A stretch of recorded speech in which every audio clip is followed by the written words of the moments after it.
Si des enquêtes sont annoncées, c'est pour ne jamais finir. Rien ne se fait pour inquiéter les auteurs, qu'auteurs et commanditaires de ces actes répréhensibles. Depuis 3 ans, les corps de Idrissou Moufidou et Inona Wachakondo abattus par balle le 8 décembre 2018 sont à la morgue, malgré que les principes de l'islam recommandent l'enterrement du musulman décédé dans les heures qui suivent son décès. Les auteurs sont libres de leurs mouvements.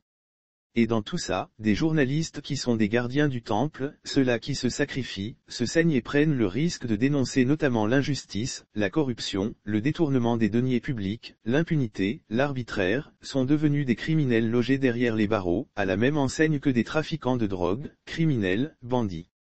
Et leur faute, c'est d'avoir parlé des hommes de Dieu.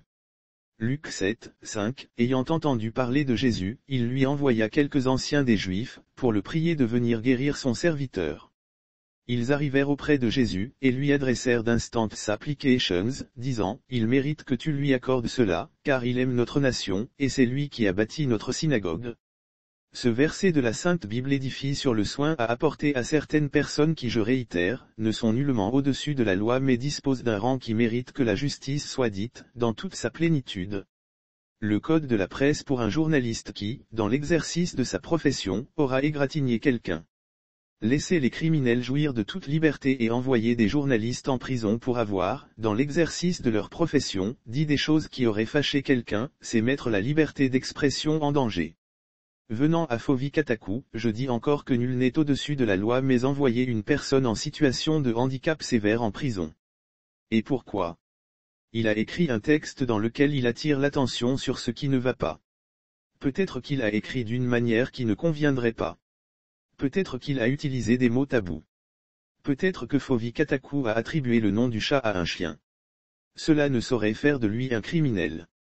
On me parlera, nous connaissant, de la radio-télévision libre des Mille Collines, une station de radio rwandaise, qui a émis du 8 juillet 1993 au 31 juillet 1994 et a joué un rôle important durant le génocide au Rwanda. Deux choses incomparables, encore que cela est discutable, parlant bien sûr du rôle attribué à la radio des Mille Collines. Fovi Katakou que je connais est incapable de faire du mal à une mouche. Ailleurs, il sera hissé sur un podium et sera présenté comme l'icône d'une jeunesse acteur de développement. Fovi Katakou s'est spécialisé dans le contrôle citoyen de l'action publique, CCAP. Il est aussi connu comme un meneur d'hommes dans des œuvres sociales et opérations de salubrité publique. Il n'aime pas l'injustice et ne se cache pas pour le dire.